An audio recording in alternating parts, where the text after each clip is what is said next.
Wondering how to use your DJI Pocket 3? Worry not. This is Shruti, your guide for today, and in this video you'll be learning how to use the DJI Pocket 3.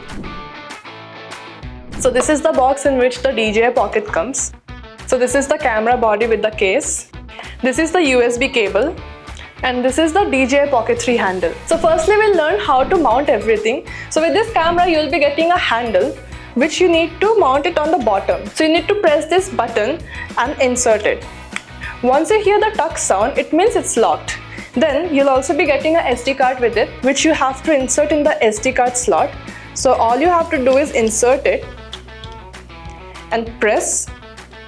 Once you hear the sound, it means it's locked. And if you want the SD card back, you have to press it again and it pops out. Now that we have mounted everything, let's learn how to turn it on. First is you press the record button for 2 seconds and it will automatically turn on.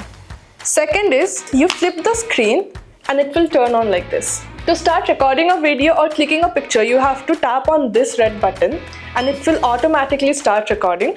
And if you want to stop, you have to press this button again.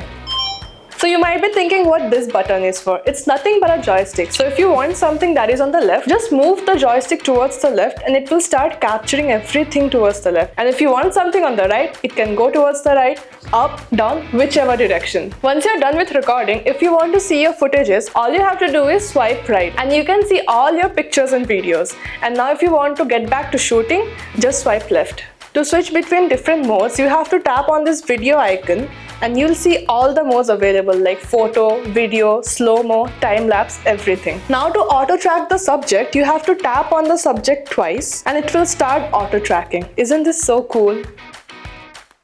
Once you're done with recording, there are 2 ways to turn it off. First one is you flip the screen again and it will turn off. Or you can hold into this record button for 2 seconds and it will automatically turn off. Now that you're done with your shooting, let's learn how to transfer the footage.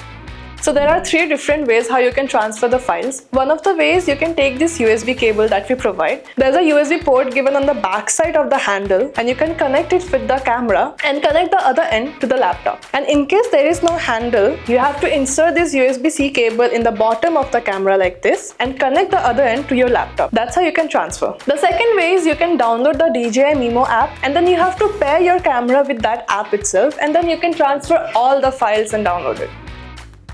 And the traditional way is you take the SD card from the camera, put it in the laptop using a card reader and boom, you get all your files. So lastly, before leaving, we'll learn how to charge this. You have to take your USB cable, insert it in the bottom and connect it with any of your adapters. That's how you charge it. Or you can use any of the C-type chargers you have to charge it. That's it. Now you're ready to capture amazing content with your DJI Pocket 3. Happy shooting! And if you found this content informative, do hit the subscribe button.